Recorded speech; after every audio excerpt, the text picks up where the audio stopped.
Welcome to the Mind Myself event. Today, living pain-free holistic approaches to overcoming chronic inflammation. Welcome everyone, whether you're here live, which we're so appreciative, or whether you're watching this after the fact on the recording, we're so glad you're here. I'm Esther and I'm the CEO and founder of Mind Myself, and it is our pleasure to be cultivating unity in a time that has been so divisive for a number of years. And our goal is to help you become your own best health advocate by providing you information, such as you will hear and witness and see here today, and also access to amazing practitioners who can help. Sometimes it's really difficult, even with all of the information available online today, to find the information you need and to connect with practitioners easily. So we want to save you time, reduce your frustration, reduce your anxiety, and provide this resource for you. So come to the website if you haven't already, but here you're welcome to be with us today. And congratulations on prioritizing your health. This is amazing. And I want to thank my team. I have two of my team members here. We have Wendy and we have Jen, and without a team, this would not be possible. And I'm so grateful to Jeff also, who couldn't be here today. Before we go any further, I want to do a quick land acknowledgement. And I feel so privileged and blessed to live, work, and play on the traditional, ancestral, and unceded territories of the Semiahmoo, Katzie, Coquitlam, Kwantlen, Kakit, and Tsawwassen First Nations, also known as Surrey, BC. And as with any program that has medical information in it, I have to read a disclaimer. So I'm going to do it quickly, but it's important that we do it. All the information and advice from Mind Myself and the practitioners is for general education purposes only and is not intended to be a substitute for professional medical advice, diagnosis, or treatment. The information here and on the Mind Myself website should not be used to self-diagnose or self-treat medical conditions. We always recommend that you consult with a doctor or other qualified healthcare practitioner, such as those here, for individualized medical advice on specific medical issues. And the views and values of each practitioner do not necessarily reflect the views and values of Mind Myself. So if you're here today, and again, thank you for being here, we're assuming that you're tired of living with pain and inflammation, or you know that somebody else close to you is living with that and you want to find information and you're seeking some natural ways to deal with that. Well, you're in the right place. And I have a quote from Naomi Harvey. "Every day with chronic pain is a testament to my courage and resilience. I am a warrior and I refuse to let pain define my life." I say yes to that. And I have a challenging or inviting question for you. What are you leaving on the table by accepting the status quo of pain or inflammation in your life? And today we're going to address some of those issues.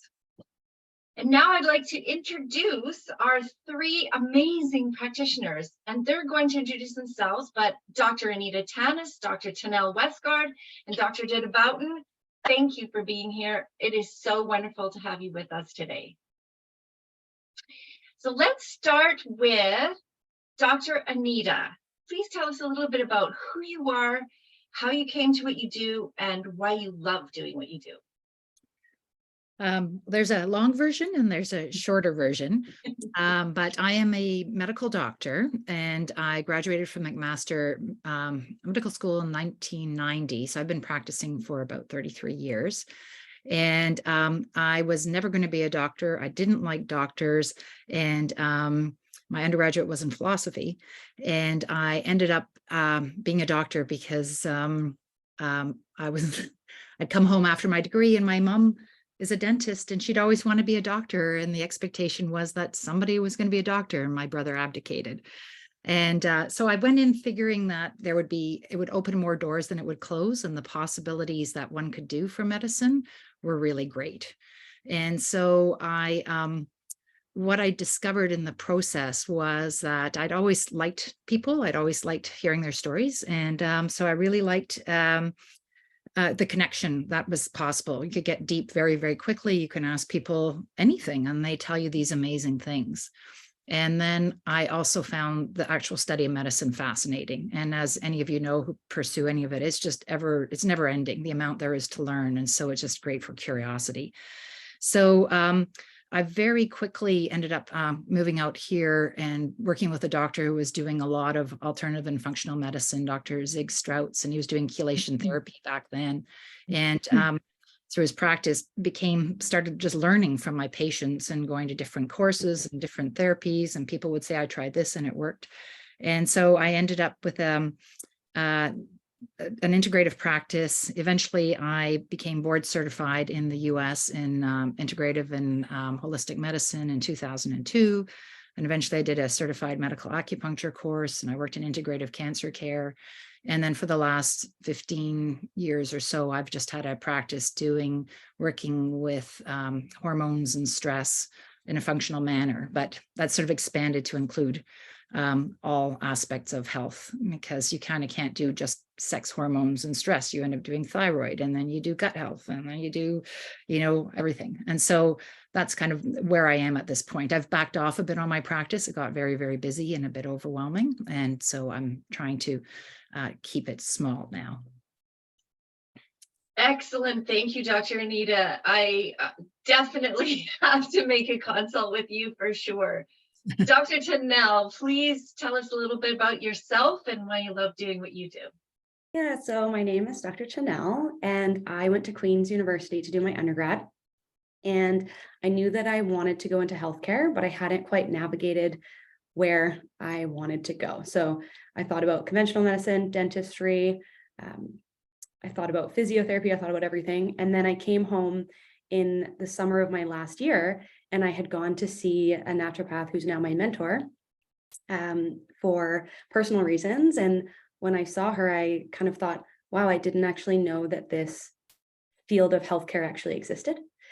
And I kind of became hooked, and I entered naturopathic medical school a year later.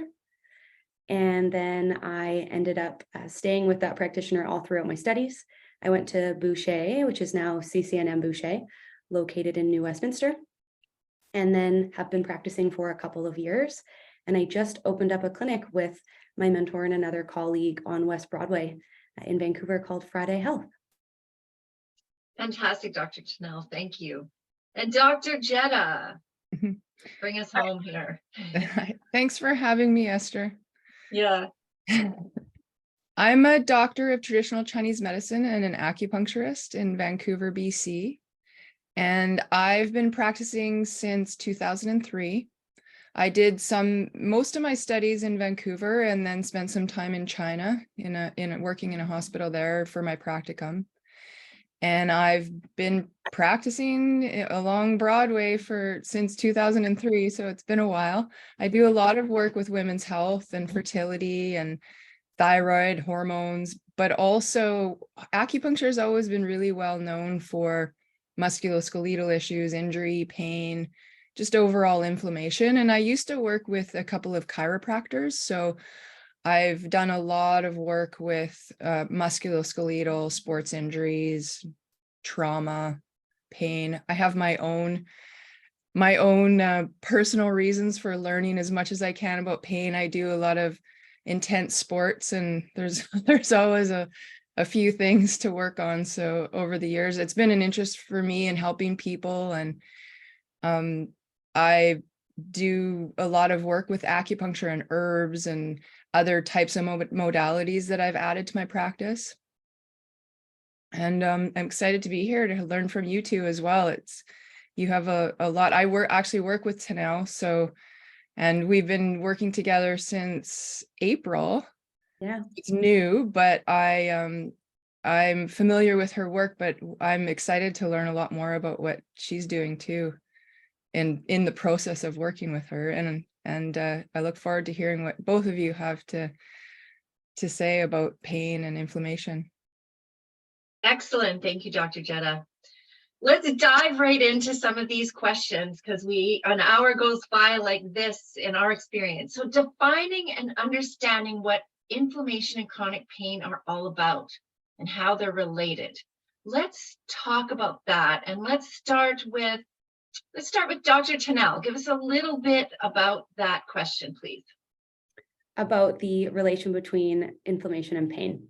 Yeah, and what they're all about. Yeah, so if we think about inflammation and how it's truly defined in medicine, it's defined as 5 cardinal symptoms. So redness, swelling, heat, pain, and loss of function. So inflammation leads to pain. And I think something that is really interesting is when you think about the medical term for inflammation, it's itis, so itis. And so this can be anywhere in your body. So gastritis, gastroenteritis in the digestive tract, cystitis in the bladder, tendinitis in the tendon. So this term can be used anywhere in the body.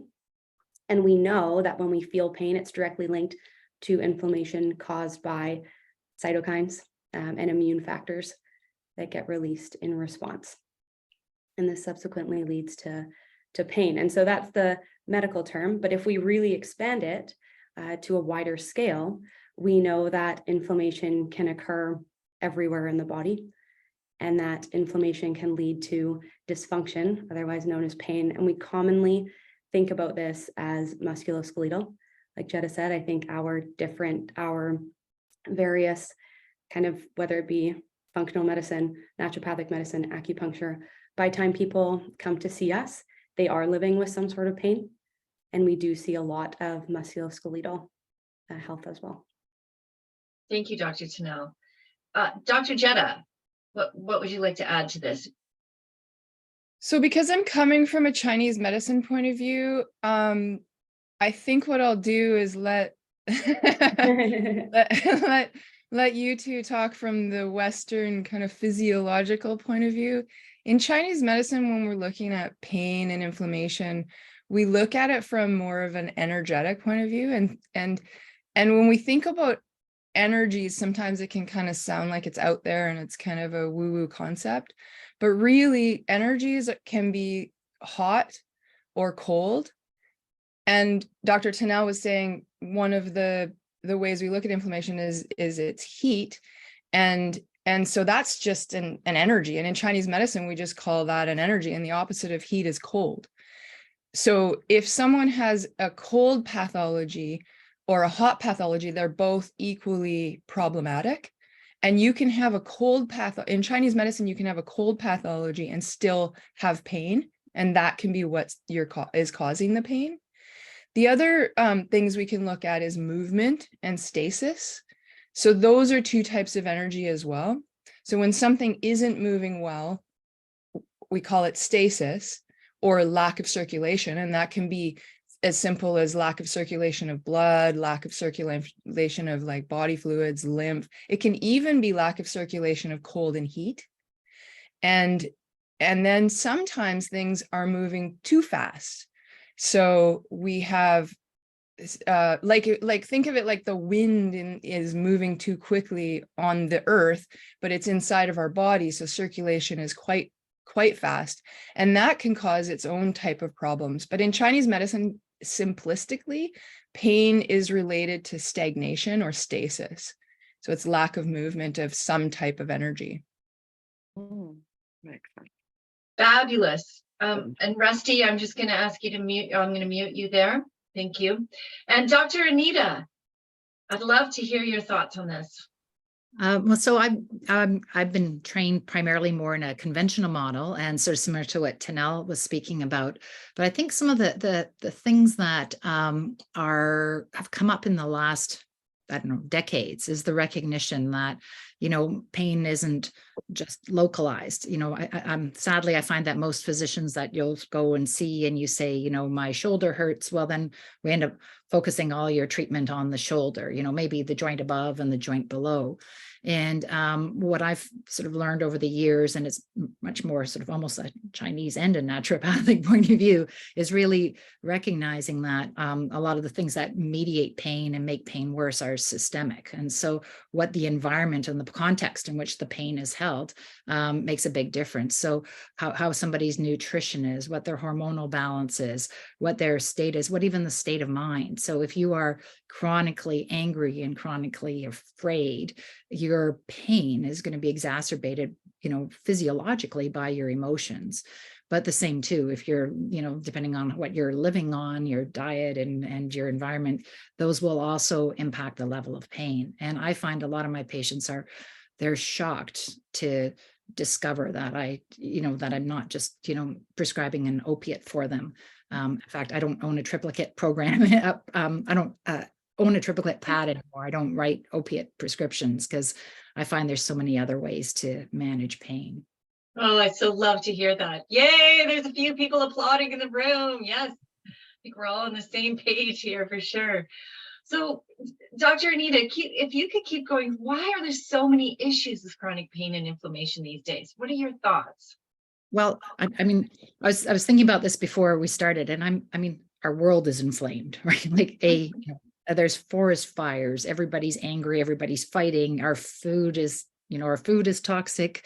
Everybody's schedule is like bang, bang, bang, bang, over full. And so I think that we've slowly moved out of a place where we had a better balance, between our work life and our play life and our enjoyment, and information technology was not there. You got the information when you got it rather than feeling like you had to know everything that was available. I think there's so many things that are forcing us to, fast food, fast drinking, fast thoughts, fast everything has gotten so fast. I just heard about a book that I want to read. It's called Rest is Resistance. She has like the woman, I can't remember the author's name. She promotes like naps, and slowing down and taking things easy. But I think it's not just physically sleeping. It's how quickly do we eat, and how much do we eat without being aware that we're doing it, and all. And I can go on, but I'll stop there. Thank you. Dr. Tanel. Yeah, there's so much. And if we think about what we consume in a day, so if we think about why we're becoming inflamed, we ought to think about external factors, right? So like Dr. Anita said, the foods that we eat, GMO, refined, high sugar. We think about nutritional deficiencies. We're not getting all of the nutrients that we need. We also know that beauty products, speaking to, in terms of women's health, what we put on our skin, what we ingest plays a really big role. We also ought to really recognize the importance of internal stressors, so our mental, emotional health. That plays a really, really big role in how our body perceives stressors. And similar to, again, what Dr. Anita was saying, if we need to spend more time in rest and digest than we spend in fight or flight. And we live in a world where fight or flight has somewhat become the norm. And we also know that by optimizing our overall health, we can lessen the burden of some of these toxins. I oftentimes tell patients that it's like your glass being half full versus overflowing. So if we can keep the body in a place where its health is optimal enough that we don't push the glass overflowing over the top, then we can hopefully keep our inflammation at bay. Thank you. Dr. Jetta, anything to add to this? Just to further it with the Chinese medicine point of view of how those things affect us in terms of eating well, sleeping well, hydrating, keeping our digestion working. If we think about how our body is able to transform, transport, absorb nutrients, how our body is able to release toxins, and those types of things working efficiently, that's part of the importance of our body not hanging on to those inflammatory processes and being able to work properly. But when it's overwhelmed with all of the toxicity, poor food, not getting enough sleep, then all of our, like, systemically we become inflamed. And in Chinese medicine, that's essentially, very simplified way of thinking of it, but it's comes down to just our body being able to take in the good and release the bad. And when that's interrupted, and it's interrupted sometimes because there's just an overwhelm of the things that and Dr. Anita and Dr. Tennell just talked about, and us not having enough of the restorative. I love it. And what about the mind-body connection? I know we've alluded to it and kind of danced in and out of it, but let's specifically talk about the mind-body connection. Dr. Tennell, can you lead us off in that one, please? Absolutely. I normally tell patients about how 80% of our serotonin, if not more, is made in our digestive tract. So serotonin is our happy, feel-good neurotransmitter. It's what antidepressants are trying to keep around for longer. And so if this is made in our gut, then our whole thought process surrounding mental health kind of shifts. And so it's not all about just brain health. It becomes about the whole person and the whole body. We also know that 10 times more signals go from our gut to our brain through our vagus nerve than our brain to our gut. And so again, just signifies how significant that connection is. And we know that inflammation or high cortisol, and cortisol being our stress hormone, which could be a whole nother kind of talk in the future if it hasn't been already. But cortisol does have a huge impact on the function of our hormones, our neurotransmitters. And we know that when we're overall stressed and we have high inflammation, that it impacts the release of, things that make us feel happy and feel good. Thank you. Dr. Anita. I think that's one of the biggest breakthroughs of the last 30 years in medicine, maybe a little bit longer, is recognizing again the impact of our mind on our body, and how our thoughts impact what's happening. So just as Tennell was saying, the gut impacts the brain, which we often, but that's also like a much newer learning.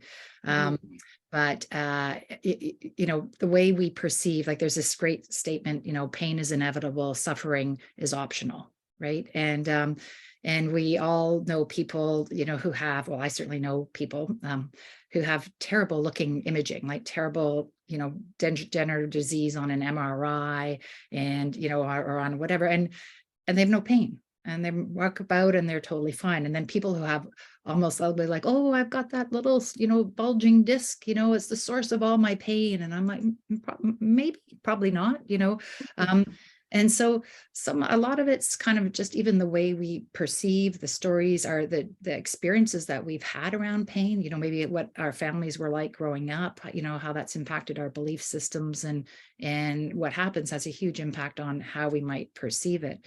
And of note, in the last few years, there's been a couple of programs that have been working very, very successfully with people with, chronic pain or, almost chronic anything, that are actually really recognizing that the brain has developed a protective system where it stops letting you do things, because we're sort of like trying to protect you. And so you do less and less and less, and you become less able to do anything, and the world gets more and more restricted. And it's kind of recognizing that there's this very powerful discussion going on between the brain and the body, and we need to learn to overcome it, and a couple of those programs are like the DNRS that Annie Hopper developed here in Canada, and the Gupta program out of the UK. And so, what we're learning around the impact of the mind over the body is phenomenal. I keep wishing that's all we could do. I'm not convinced that that's all you need to do. I think you have to take care of the body too, though. Interesting. Oh, so much. We could just talk for hours on so many different things. Dr. Jetta, body-mind connection from the traditional Chinese medicine perspective. In Chinese medicine, we don't separate the mind and body. It's all part of your body. It's like saying the roots of a tree don't affect the leaves of the tree. It'd be like, oh, well, they're unrelated, right? So what's really important to me when I'm working with patients is not to blame the mind on what's happening in the body. What's happening in the mind or the body, or what's happening in the body, can affect the mind, but it's not the fault necessarily of the mind that's creating what's happening in the body. Does that make sense? Yeah. I think one of the things that has happened with, I mean, we look at things like that documentary, The Secret, that came out, I think, I don't know, 15, 20 years ago, where it was like, oh, if you just think it will be. And there's patterns that happen in the body that affect the mind, and those things need to be addressed. It's not just about, I think very much it's about trying to bring joy in your life and think and working from a mindful point of view as well, but it's not about blaming the mind for what's happening in the body. So that's an important part of my practice, and the understanding that the two are not disconnected. So fascinating. So it's not about blaming the mind, but it's including the mind and making sure that that is an integral part. I loved your image of the tree roots and the leaves. Of course they're connected. Of course it's all connected. That just makes perfect sense. Let's move into some natural and safe methods for overcoming pain and inflammation. Dr. Anita, can you start us off?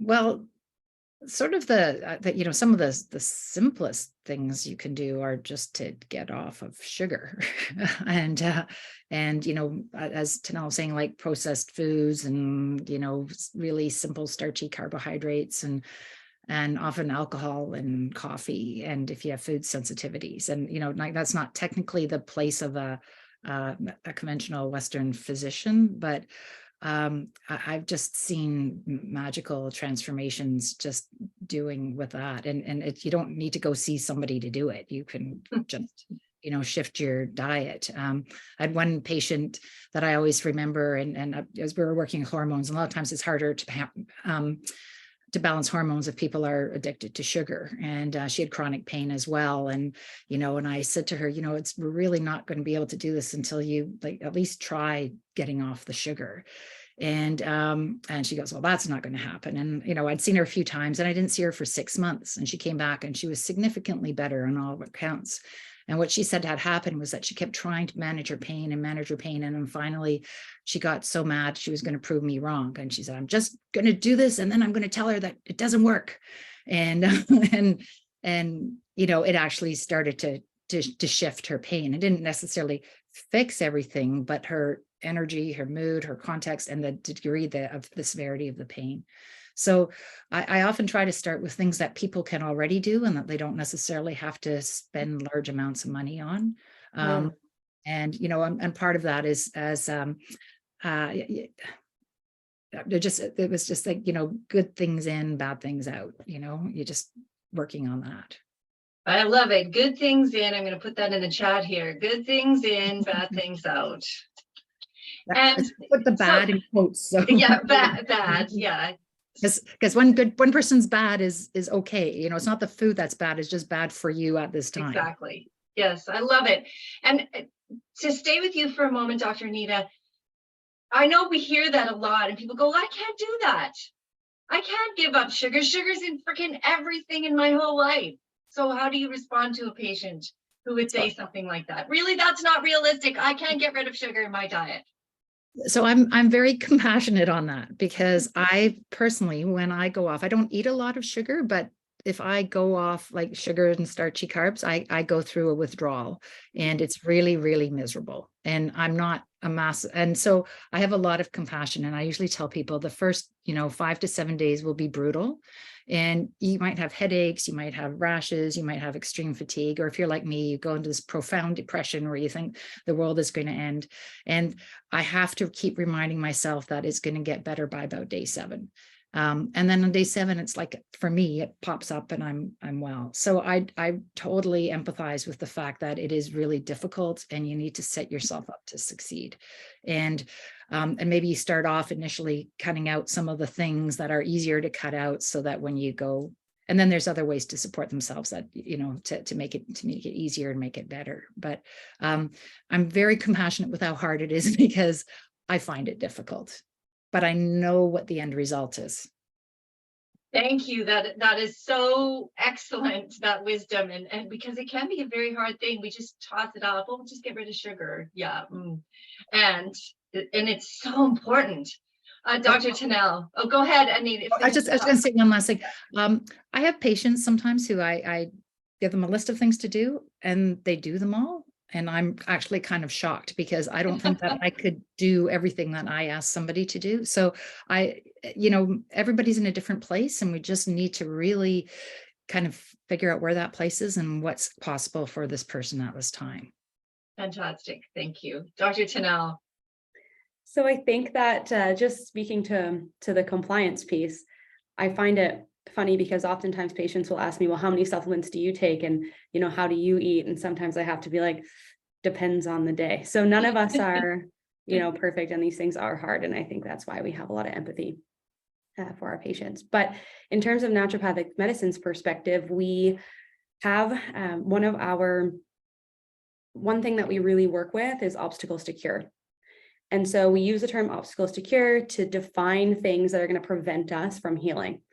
And so we think about nutrition, which has been talked about a lot. We think about sleep. If someone is only sleeping 4 hours a night, we can't expect that they'll heal in a way that they need to.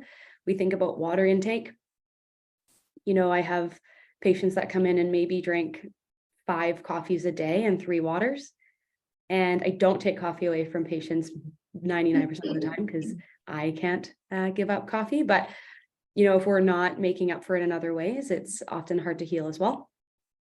We also know that the reason why all 3 of us as practitioners have an hour, if not an hour and a half with each patient is because it's so individualized how we treat for these things. And so we live in a world right now where there is a mass amount of information at our fingertips, which is wonderful in so many ways. But the amount of, I get screenshots off of, social media platforms of supplements sent to me. Should I take this? Can I take this? What will this do? And it's very overwhelming.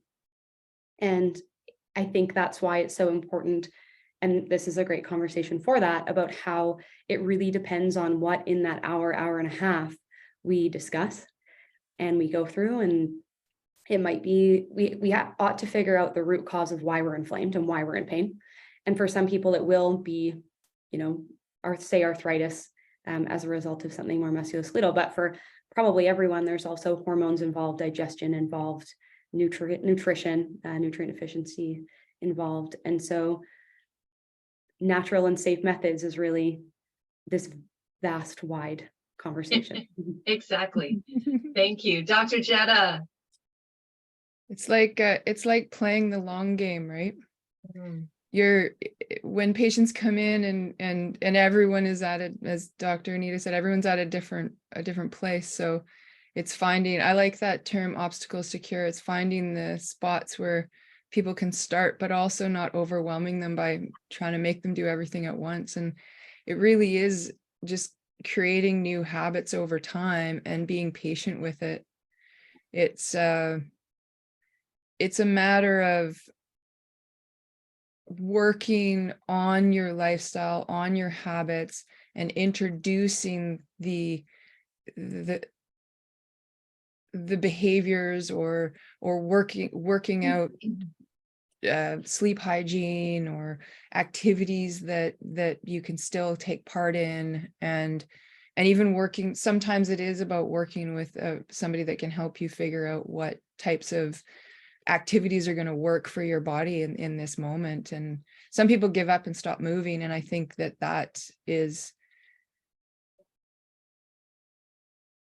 it's tough to tell people to move when they're in pain or it causes more pain, but it's important to keep moving. And and then when it comes to nutrition and eating specific foods, I mean, our whole society is set up to try and get us to eat the foods that often are the ones that cause inflammation. So it's not, it is difficult to get off sugar because sugar is so addictive, but it's also difficult to get off sugar because it's so embedded in our society and our social lives and advertising, and it's everywhere. So those pieces, those support pieces are important too. And sometimes just even finding a community of people that are on the same path as you, or friends that want to be on the same path and moving in that direction, so you have support too. That's fantastic. Yeah, let's not do this alone. We don't have to do this alone. That's another reason why Mind Myself exists. Well, since you've been talking about the nutrition and supplementation, maybe you could just carry on, Dr. Jetta, and from your point of view, what are some nutritional things, and are there specific supplements you recommend as a doctor of traditional Chinese medicine? So I'll let Dr. Tanal talk about the supplements. There are definitely, I work in both worlds in terms of taking in a lot of information, but ultimately I am a doctor of Chinese medicine, so I'm going to stick to that part of the topic.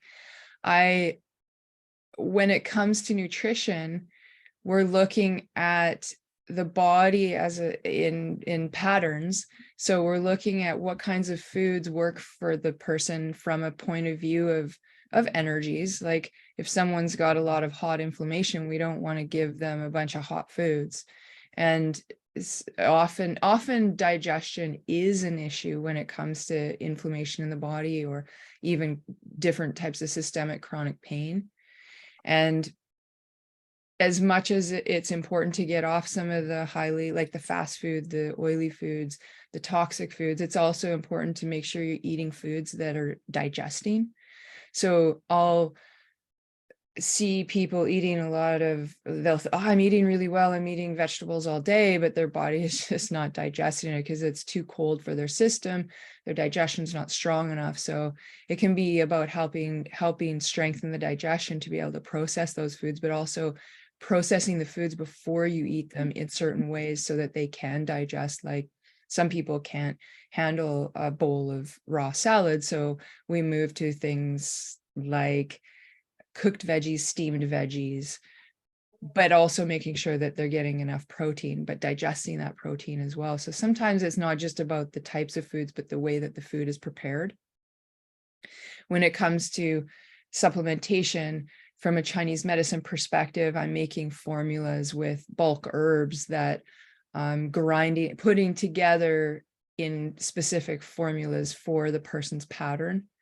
So, and then having them consume that on a daily basis, like it's like they're getting a treatment every day.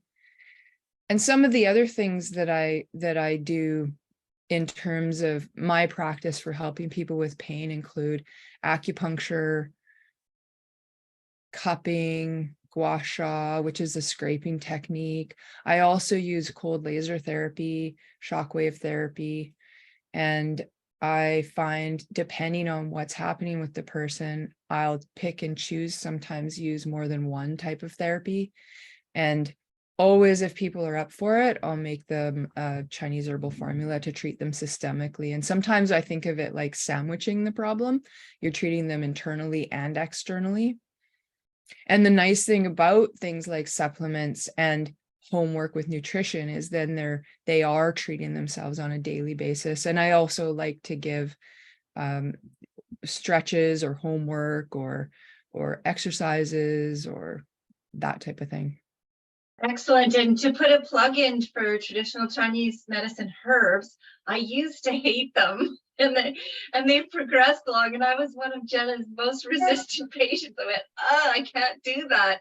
And now, for whatever reasons, the processing or the formulations, or she's just being kind to me, I can actually do it. And I was celebrating. It's well, more actually, like a tea. Go ahead. About 5 years ago, I actually switched over to doing more classical style Chinese medicine. Yeah. And so I'm using bulk herbs, bulk raw. So it's more of a classical way of using Chinese herbs, but the type of treatments that I'm doing with herbs, the herbs should resonate with you more. Excellent. So if your body's rejecting it, and that this comes with a little bit of like some people, it's like they're not going to be able to eat anything, or take in anything. But for the most part, people actually now enjoy is a big word, but some people actually come back and go, actually like my herbs. And from a classical way of prescribing herbs, that's the way it should be. You should be like, oh yeah, actually this resonates with my body. Fantastic. And Yeah. Dr. Tanal, just before we go, we've been sitting for about 40 minutes. Let's all take a stretch. Whatever that means, you can stand up, you can do as Karen is and move your body, get some energy in your chair. Oh yeah, move your head around. Always good for us to do this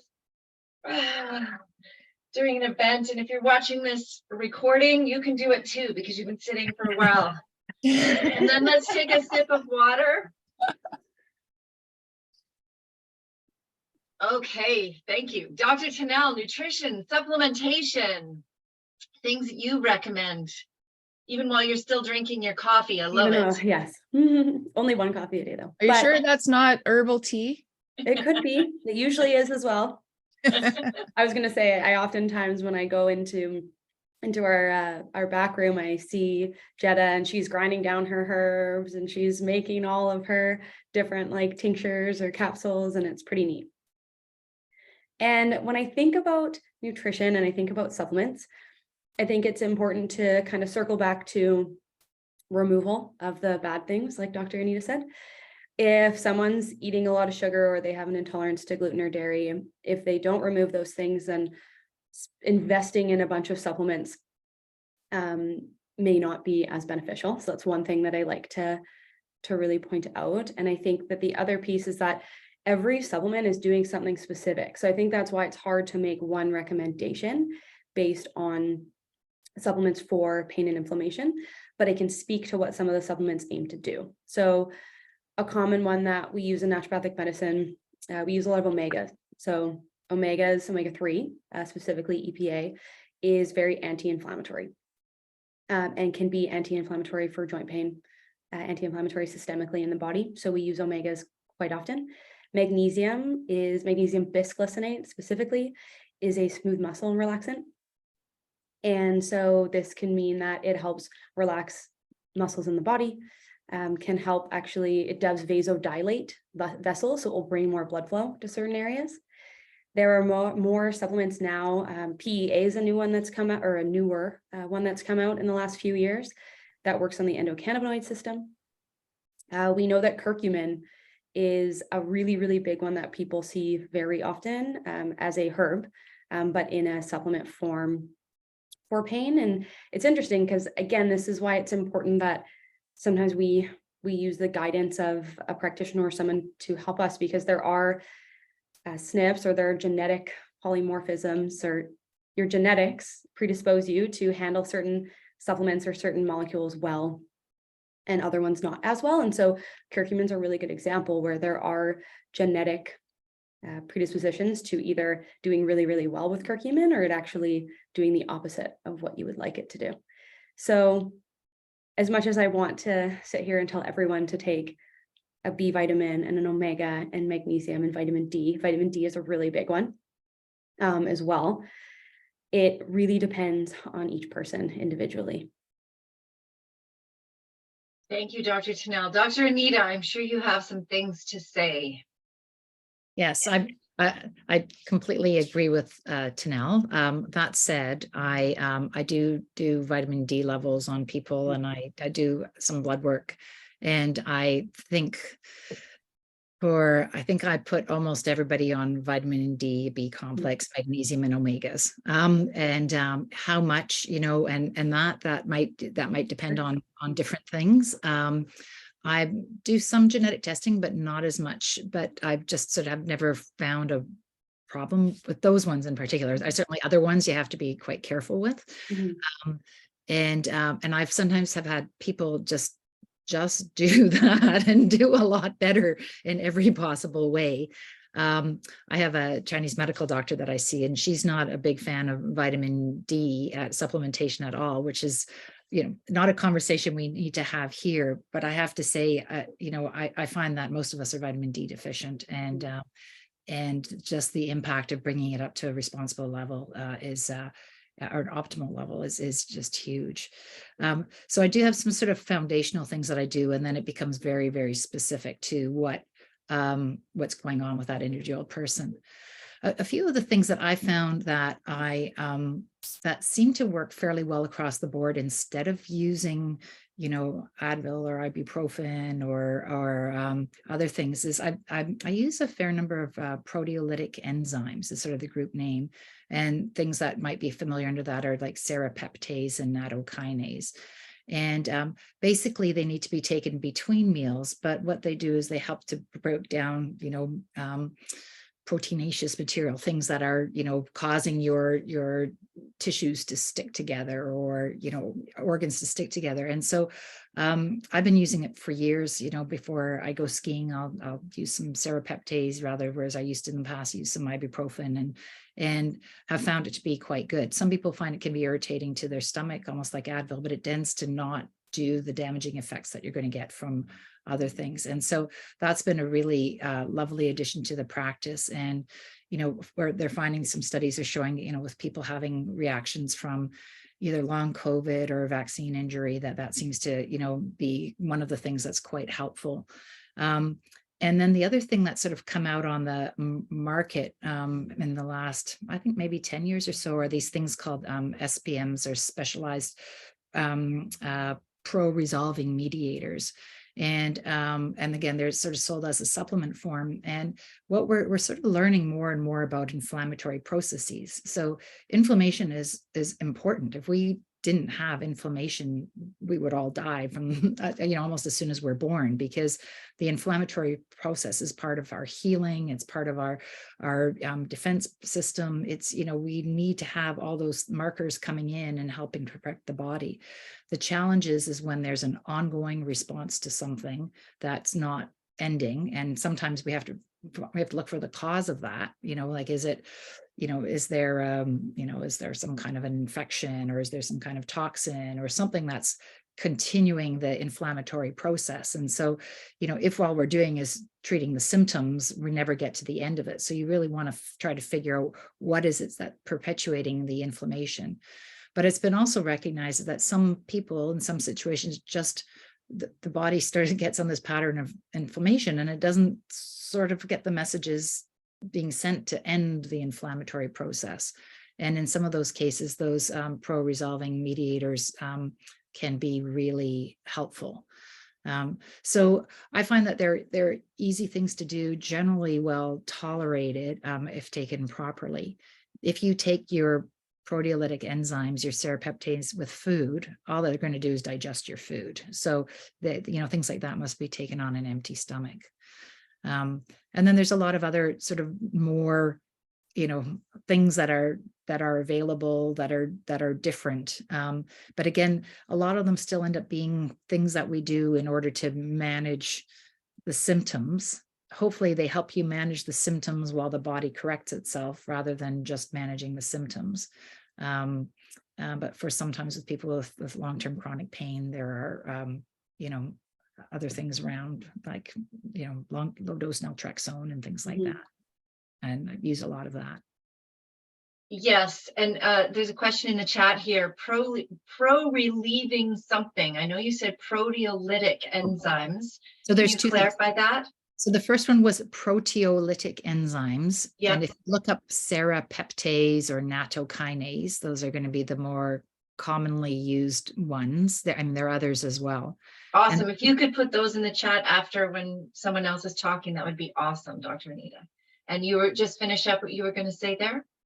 Oh, and I was going to say, and the other ones were SPMs, or specialized pro-resolving mediators. That's it, pro-resolving mediators. Thank you. Let's move into environmental factors. Dr. Tennell, what are some of the, I know we've heard about environmental factors, but from your perspective, environmental factors that contribute to chronic pain and inflammation, please.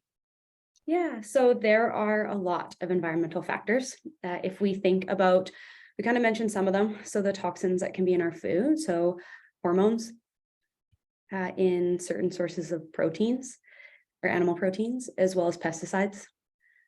There's also all sorts of solvents, things that we like breathe in on a normal basis, touch in terms of cleaning products that aren't necessarily clean.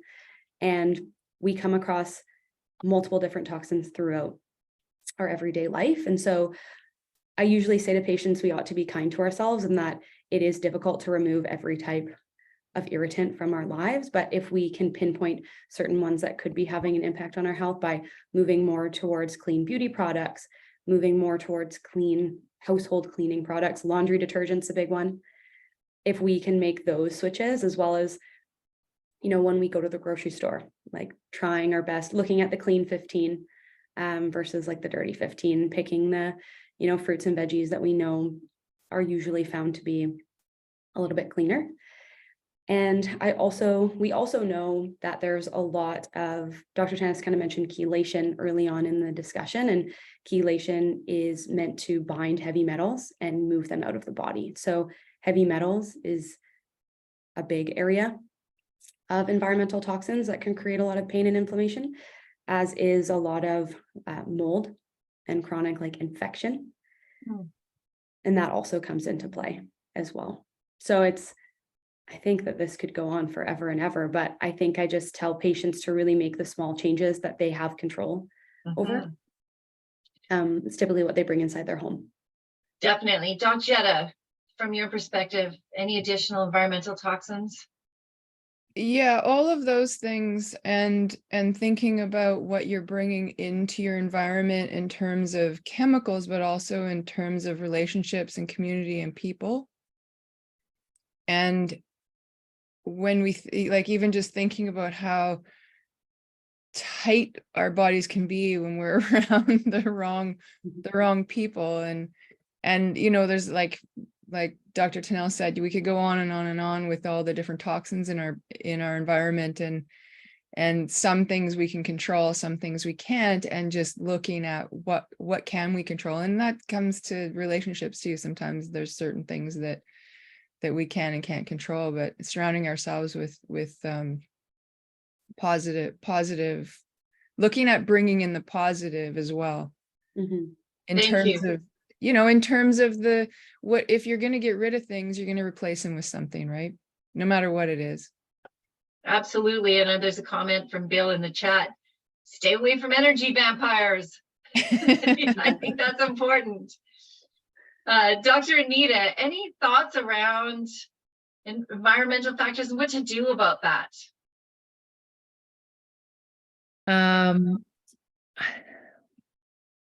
Well, I think maybe the first thing is really just the awareness. Tanel's brought up the idea of beauty products a number of times. I think a lot of people don't realize that. I mean, I think there's a greater consciousness around it now than there used to be, but we don't realize often that the things that we put on our skin are absorbed as well, and that, and if you really start thinking about what those are. I'm just trying to think if there's anything, I thought these wonderful women covered the topic quite well, and I don't think That's I need great. to add anything else. Okay. Yeah. And I'd just like to make a comment. I stopped wearing mascara a couple of years ago because, and I carefully went to a store like Whole Foods or Nature's Fair in my area. And I went to and I went, okay, I got to get an organic one. And it started causing me, I just making that link in the last while, because I tried it again and I was having eye issues, like pus and pain, and I'm like, okay, this is not, I can't do this. So sometimes there are actual things that manifest really quickly if we pay attention. And so thank you for that. How about, let's spend our last few minutes talking about how do we stay motivated to deal with this? Because I know that some people have come to this state of being in despair, and hearing from the Western medical community, which we need both. I think Western medicine has some amazing things to offer, but they've kind of given up because all it is another pill. How do we stay motivated? What do we do to care for ourselves? And Dr. Anita, maybe you could start us off. Well, I sometimes you actually have to hit rock bottom before you can get motivated, I feel that there's a certain point where I think pain is generally a good motivator. I find that when something flares up for me, I do a much better job of taking care of myself than when everything's going really well. Then I try to keep checking the limits of, what can I get away with until something hurts or doesn't work properly, right? I wish I were not like that, but it's probably one of the quirks of my nature. So again, kind of recognizing that you have to sort of know who you are and what you're able to do. I have some people in my family who are just like, I just don't do that because it always makes me feel poorly. And they're very good at learning the lesson once and just staying away from it. And other people are have to keep learning something over and over and over again.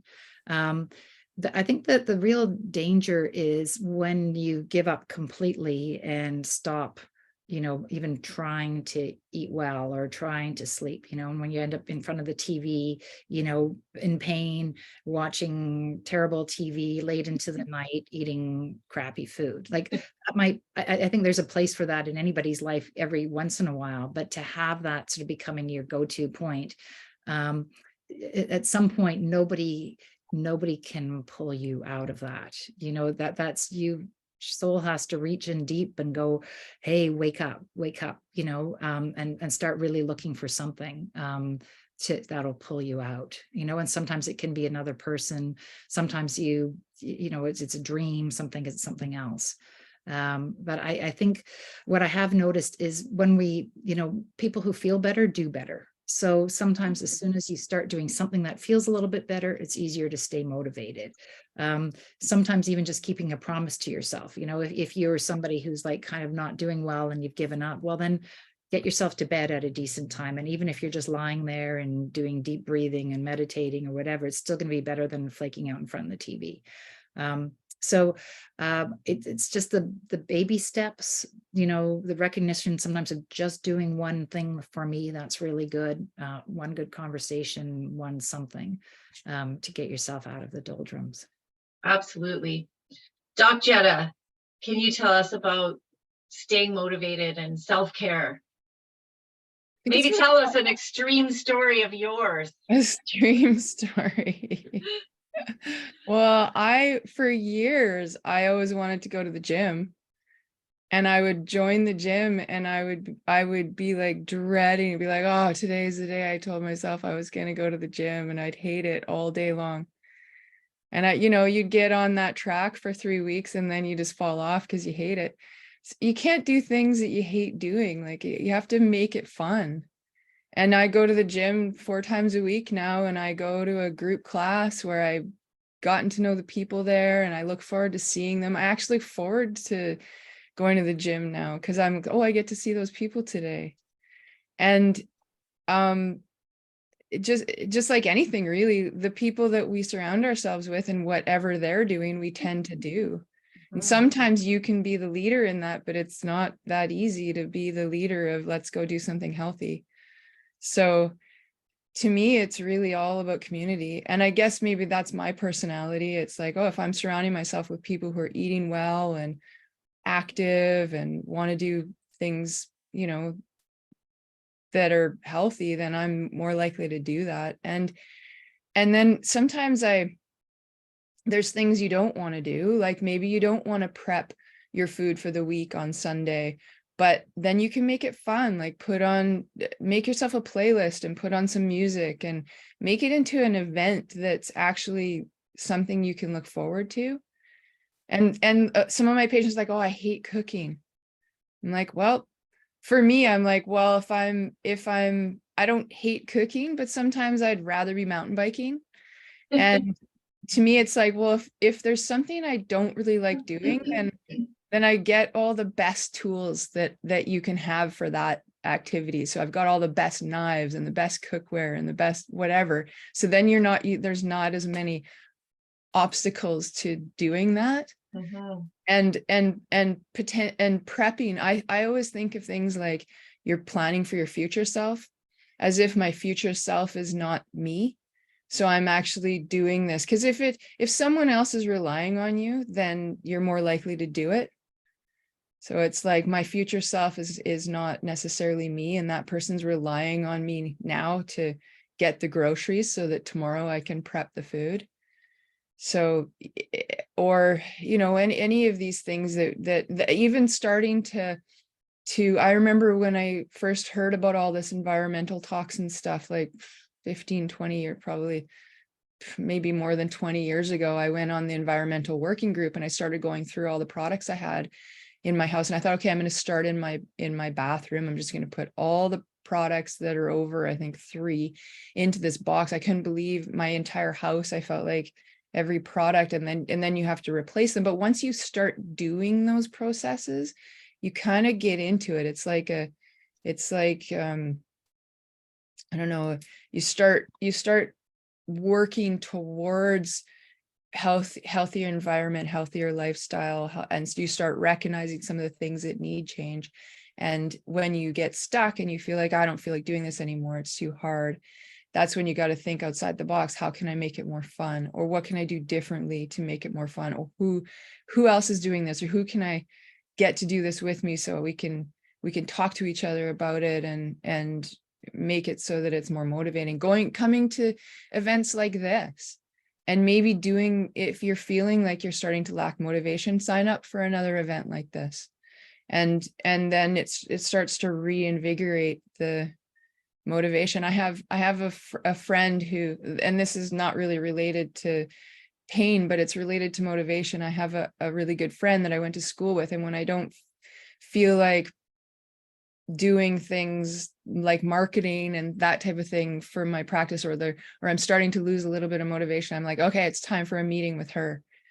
And she's just like got all this energy, and it's like, after I meet with her, I'm all excited about doing specific things again. You know, it's those kinds of people, or recognizing those kinds of things. It doesn't even have to be someone that you know. It can be someone you follow on Instagram, or that type of thing, that just daily dose of motivation. That's fantastic. Tanel, bring us home on this, please. Yeah, one of my core values is connection. And so I speak about connection to ourselves, connection to like our community, so family, friends, and then connection to like the earth, the universe, spirituality, religion, whatever it is to you. And, you know, connection to ourselves is really important to keep us motivated, whether that be journaling, mindfulness, meditation, exercise, the list goes on. And then connection to our community, to our friends, to our family, making time for those people, like Jetta kind of talked about, finding people that are like-minded to you, that are going to do similar things to you. And then I do really think that connection to our earth and our universe is a really big piece of that as well. Because if we're connected to something that's, you know, outside of ourselves, it also can be quite motivating. Thank you. And what I'm going to do now, we're going to take a quick departure, and then we're going to come to the Q&A section, which Rusty started us off with a great question. But just before we do that, I'm going to start sharing our screen, and my screen, not our screen. And I will just do a quick invitation to our next event, because somebody gave me such a wonderful opening for that. So for our next event, it's going to be in September. We're going to take a tiny bit of a break over the summer. And our next one is going to be all about digestive health. This is where it starts. Same time, same bat station, Friday, September 22nd, 10 o'clock Pacific. And we're going to talk all about the gut microbiome, the power of food, gut health disruptors, top health issues, including SIBO, which I know somebody on this call has been wrestling with, herbal remedies, sleep, practical tips, etc. So if you wish to sign up today, we're not going to be charging. Could charge you $50 for all this incredible wisdom that our fabulous practitioners bring, but we're not going to. And if you sign up today, you'll be entered into a draw for a 30-minute online consult with Dr. Jetta, or a 30-minute online consult with Dr. Tanel. So again, we could charge you a lot of money. We're not going to do that. Our primary value right now is momentum. We want as many people as possible to come to Mind Myself, to discover these experiences, and to book sessions with practitioners. So today we're not going to charge you at all. And here are some ways to stay engaged. What we'd love for you to do is sign up for the next event so that it's already on your calendar and you don't have to worry about it. We don't have to hound you for it. And share the information with a few people, or donate to your favorite charity. Or we have 2 suggestions for you. We partner with a local organization. Bill has helped them for about a dozen years now, maybe 15. And they help blind children all throughout the province of BC learn life skills. And there's no other organization that helps blind children. Another one is called the Ways of Transformation. The links are there, and Wendy's going to put those in the chat as well. And they are an organization that helps young women in Uganda have period products. And we take it for granted. I know I do. We can go into a store and get everything we need. They don't have access to it. And it prevents the girls from getting education. They will use plastic or old rugs or rubber or dig a hole and stay home from school. And so it's just, when I met this young woman about 2 months ago and went, oh my gosh, if there's some way that I can help. And if you know anybody who manufactures period products and would be interested in helping out, that would be cool too. So I just wanted to put in a plug for those 2 organizations. We'd love to see you stay connected with Mind Myself. Come and visit our website, spend 5 minutes, look at a blog, look at a podcast. I'm looking forward to having some blogs from Tanel and Anita, and podcasts maybe too. I know we have a few from Jetta. There's tons of great information. Subscribe for a monthly mindful moment, or connect in our community. And my goal with our community is to have Ask a Practitioner weeks. And so join now, and then you'll find some of those things. Of course, stay connected with us on Facebook and Instagram. So that's my pitch for that. Let's stand up. I know we did a stretch break before, but let's actually stand up and move our body and get the energy flowing. And then we're going to start with our Q&A section with these awesome, amazing women practitioners. That's it. Shake your body out. Take a sip of water. Hydration is really important. Woohoo! Maybe make a sound. I know I'm off mute, but you're on mute. You can make a sound. Sound and vibration can be a good thing too. And when you're ready, come back. And I love that question in the chat here. Wendy, I see a question here. Somebody lost connection, and can you please resend the links in the chat? So Rusty had a question, and I think it might have been from Lucille as well, who I know has been doing Ayurvedic eating for the last number of months. And the question was, if you do food prep ahead of time and have leftovers, from an Ayurvedic perspective, there's no prana left in the food. Who would like to comment on that? Just Anita or Tanel or Jetta, who would like to comment on that? So just from, like in an ideal world, everything's fresh and, we catch our fish and eat it right away and pick our vegetables from the garden and our berries off the tree and prep food that way. I think what we're looking at is what can we do that's the best thing that we can do. And if we're prepping our food and eating leftovers, and maybe there's not as much nutrients and vitamins in it as there would be if we just picked it from the garden and eaten it, but it's probably better than going to A&W. Probably better than going to A&W. That's maybe a good way to answer maybe that. it is. It depends Awesome. what it is, I guess. Okay, Dr. Anita. I think I find that I often end up spending a lot of time talking with patients, or if I do presentations, end up talking about food a lot. And food is a really hot topic, and there's a lot of different ways and different beliefs and different, almost anybody who finds a way that's worked for them to eat, they think everybody should eat that way. And I find it sort of a hot topic. And so I would say that if you found something in your Ayurvedic way of food preparation that works really well for you, and it fits with your system of belief and your body's feeling better and is working, then I would just stick to that. And I would not try to cross it over with other people's other systems of belief. Like Ayurvedic is very, very old. It's been very successful. Chinese medicine has been very old. Western medicine is new, has some great successes in some things. You know, all our beliefs of nutrition in the 1970s are mostly wrong. You know, I remember trying to tell my dad, Dad, my family's European, and, he was eating, rye bread with, a slab of, pork, cold pork with the fat on it and a tomato. And I'm like, Dad, you should just eat a plain bagel, which is quite horrifying now. I eat my plain bagel, which is like zero nutrition and zero whatever. And he ignored me, right? He just did what he was going to do. And, and so, you kind of can't mix and match them. I think, as Jetta said, freshly picked food, nothing can prepare with it, but you just kind of have to pick and choose your battles. Totally got it. Thank you. Tanel, do you have anything you want to add to that or not? Same thing. I think we ought to do the best that we can. And, the best that we can is different for everyone. And fantastic.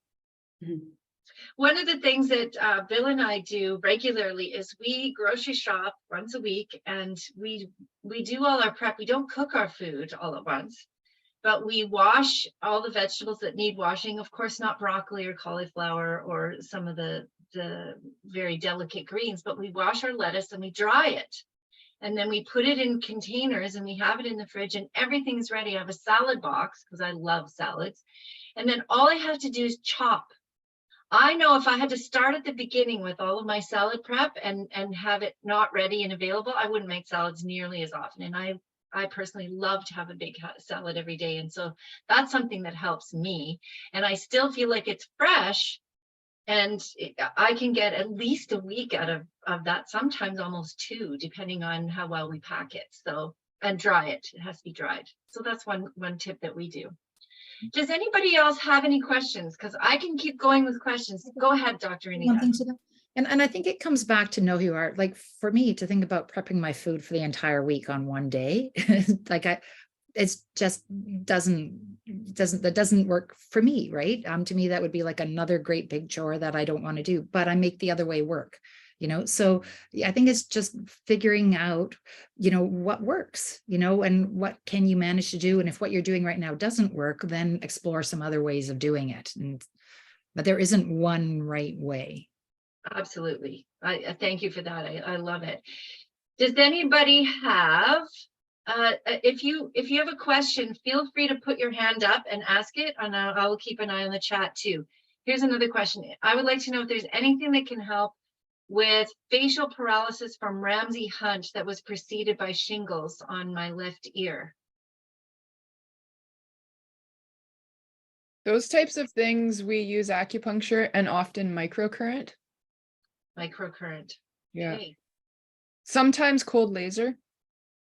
Sometimes cold laser too. I think that new technology I was talking about earlier may be a solution as well.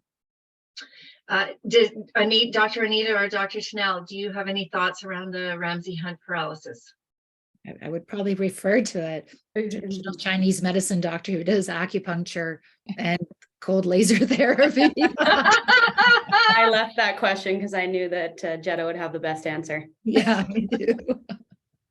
That's awesome. And having, unfortunately, I think the person that asked the question is not in BC, so it'd be very difficult for her to come and see you, Dr. Jetta, and a virtual appointment wouldn't necessarily make that happen. No, a virtual appointment wouldn't, but you could probably find someone. I mean, there's a lot. I mean, depending on where you live. Outside of Edmonton, I think the person is. Do you know somebody near Edmonton? Or, yeah. Oh, please put their name in the chat or tell me, and I'll make sure that person gets the connection. Okay. Amazing. Okay. And somebody says, she says, I did acupuncture extensively along with the electrical stimulation, and I guess it didn't work. So we'll try something else maybe. Maybe try the cold laser. Cold laser. Okay. And you could I would even potentially use herbs in this case just to add nutrients. So in Chinese medicine, I talked about how stasis can be part of it, but also when we look at tissue nutrition in the tissues, we can use herbs in that way too, to give nutrition to the tissue, so to help it heal. But I would, in this case, if you've tried the acupuncture, I would try the cold laser. Interesting. There's also another technology that I don't know a lot about. Oh, thank you, Virginia. I see your hand, so we'll get to you in 1 second. There's PEMF mats, and they deal with frequency, and that might be a thing. Now, I know they're quite costly, but that might also be something worth exploring. Virginia, you've got your hand up. Please ask your question or continue to engage. Well, what herbs would that be that would be helpful, Jetta? So it's hard to say exactly, because what we'd be doing is looking at your body's pattern. So it's kind of like looking at how your body, how the balance is in your body. But essentially what we're doing is looking for herbs that are giving nutrients to the blood and helping with, like, if you imagine your cells need to regenerate, we want to give your tissue more nutrients to help it do what it should be doing. And so we're looking at blood tonics, chi tonics. And in Chinese medicine, when we're putting formulas together, the herbs are formulated together to balance each other. So sometimes when you're using herbs that are nutrient dense, you want to make sure the person's digesting those and digesting what your body's taking in forms of like nutrition and food anyway. We look at things like fluid metabolism, and is the body absorbing fluid properly? Is it releasing fluids properly? So there's a lot related to that type of thing, and it's always based on your body. So it'll be best for you to see someone to specifically help you determine what your patterns are. And patterns can change too, and that's the idea, is that they do change over time, because we need them to change. That's the whole purpose of treating them. Well, the one thing I also did Touch for Health with a kinesiologist who did a lot of the stuff you're talking about, looking at nutrients. The one thing that I know I haven't been able to conquer is, I know that, and he did work on this, is that the water is staying more outside my cells than going inside my cells. And I don't know what to add to make that different. So that's where I would look at doing a Chinese medicine for you. And it might take a few months of taking specific formulas to correct that water metabolism issue. Yeah, because I've had it for years. I know I've had it for years. I have trouble with maintaining extreme cold and extreme warmth affect me way faster than most people. Yeah. I swell very easily. Yeah.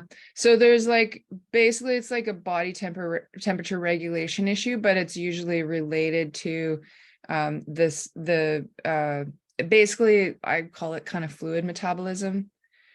One of the other things that I often recommend when it comes to kind of nerve issues is mushrooms, medicinal mushrooms too. I don't know if you've tried medicinal mushrooms, but that might be worth trying. And then when you were having your acupuncture, were they using a TENS machine or a microcurrent? Needles with attachment to, so it wasn't TENS, it wasn't a patch, it was a needle with little electrodes. Little clamps. Yeah, little clamps on the needles. Yeah, so it probably was a TENS with clamps on it. And I would tend to use a microcurrent instead. Okay. But it's going to be one of those things probably where you're going to have to try different things. Interesting. But and you could talk to Tanel a little bit more about medicinal mushrooms. She probably knows a lot more about them than I do, but I really, I have a lot of MS patients, and I'll get them on things like lion's mane and cordyceps and stuff like that. So interesting. Yeah. Thank you. Thank you, for Virginia. Thank you, Doc Jetta. There are some other questions here in the chat. Any suggestions for numb hands and feet with a tingly feeling? So that again is a circulatory issue. And sometimes we look at it it depends on the person, but sometimes it can be like the energy is stuck in the torso. So we want the circulation moving out and sharing it with the extremities, but there can be many reasons for that. I also think about, I would test your B12, look at blood sugar. Those are two things that just like popped to my mind right away. B12 and blood sugar. Very interesting. Can I say Go one thing? ahead. I think sometimes what happens is it's hard to look at symptoms out of context. Do you know, like, the way Western medicine is, you kind of get a symptom and then you like treat the symptom, which is why our pharmacies are filled with, stomach problems, and you have, stomach acid. You don't even know if you have a stomach acid issue, but you can take an antacid without knowing why you have the stomach pain. And, you have pain somewhere, you just take a pain reliever. And sometimes that can work for a short-term, situations. But I think, really trying to figure out why and what's happening. And as you said, I would definitely look at B12 and blood sugar, but, look at like what preceded it, what's been going on in your life. What's your lifestyle like? Is it always there? I've seen some of those issues, after, COVID related things. And, so depending upon where it came from, you're going to often use different modalities. Yeah. Yeah, I agree. Thanks for bringing that up, because it's not like from a holistic or functional or Chinese medicine point of view, you're not just taking one symptom and here's the symptom, here's the cure, because you're looking at everything as a system and how it functions together.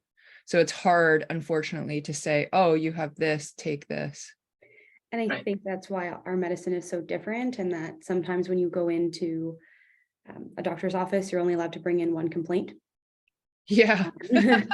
And so it's easy for us to answer it as one complaint. But again, that's why our initial appointments are so long. Before there are a couple other questions in the chat.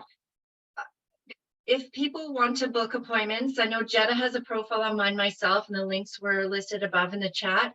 Janelle and Anita don't yet, but they're coming. But you're open to people reaching out to you to make appointments, yes? Absolutely. Okay, great, fantastic. There are a couple questions in here. So Virginia, who has the paralysis on her face, the question is there hope for her? She's had this for 2 years and nothing's worked. Is there hope? I think there's always hope. And I think I tell people to find practitioners that will try different things, and not try and, look for different answers. Everyone has a different approach and everyone will have different ideas. And I think that's what's really cool and special about alternative medicine. Fantastic. Finding practitioners who, when they've tried all their tools in their toolbox, that they have other ideas, or maybe they can refer you to other people. I think, just like I said myself, I've had lots of different weird pain issues, and I tried lots of different things years ago for an issue I was having, and I just was like, I'm just going to keep trying until I figure it out. And eventually I figured it out. And, sometimes you can get to a certain point where whatever it is, okay, well, this is as good as you're going to get, but sometimes there can be ways you can manage issues, or people can help you manage. And over that, this is kind of like finding yourself a healthcare team too. And finding a team of people who are willing to talk to each other and work together. And that's one of the things I like about working with Tanel too. Like, we can have a chat and talk about it, and it just it works nicely. I love it. Go ahead, Dr. Anita. Well, and the other thing is, sometimes what happens is we get so focused on the one thing that's wrong that we stop living our lives. And sometimes that's part of what you need to do. Like, sort of, even if there's a way you can, even if it's not, you can manage it, but to not stop living. I've met people, and I have had some friends in the past who get so bogged down by all the different symptoms they're having and unearthing exactly what's going on, that everything else kind of falls away in their lives, and they stop actually enjoying being alive. And one of my favorite parts of the book, Tuesdays with Maury, and I don't know if everybody's read it, but he's being interviewed by one of his former students as he dies with ALS, as he slowly fades away. And the story I roughly remember, but the thing that I remember the best was he's asked, well, so how do you cope with this, with knowing that, every day you're going to be able to do less and eventually your disease is going to take over. And he says, I allow myself 1 hour a day of self-pity. And in that hour, I do all the self-pity I need. And then at the end of the hour, I say, okay, that's enough. And tomorrow I can check in again and I get my other hour. So I don't have to dwell on it. But he schedules it in. And then the rest of the day, he tries to enjoy whatever he has of his day and the people that are in it and not worry about the fact that he's going to go. And so when it comes up, just says, I'll deal with that tomorrow. And so, in a way, it's sort of a grim strategy, but as people, and often I find as women, we tend to let the little worry dragons kind of constantly be in the background. And it can really get in the way of just enjoying what's really there. And that's what we're here to do.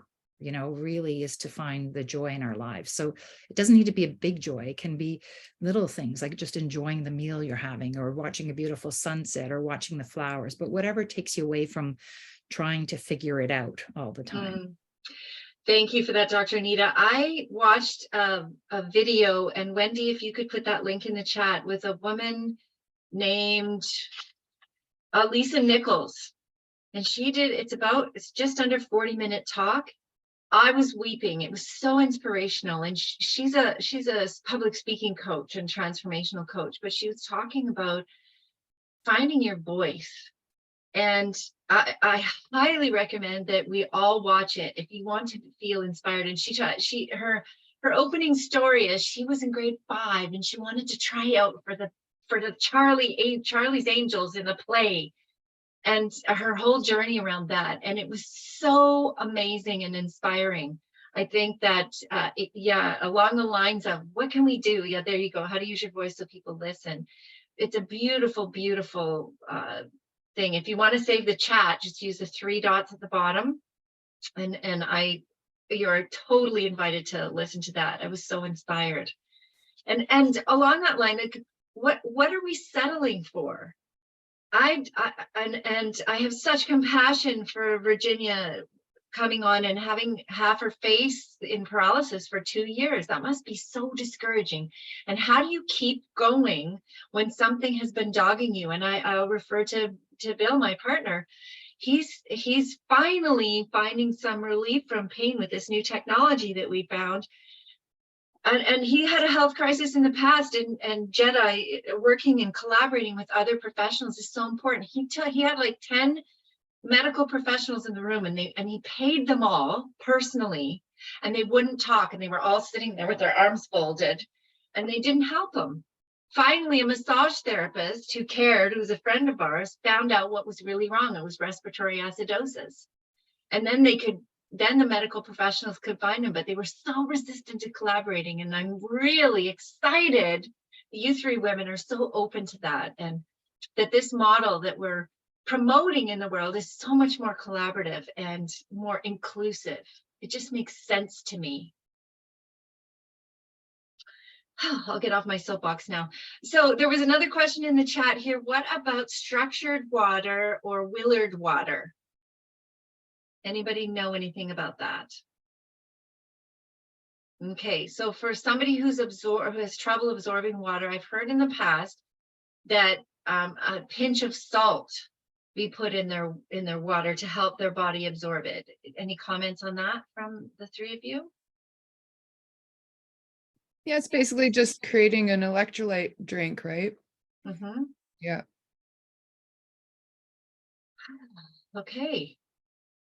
But absorption isn't just about absorbing it through the digestion. It's also what your tissue does with it too, right?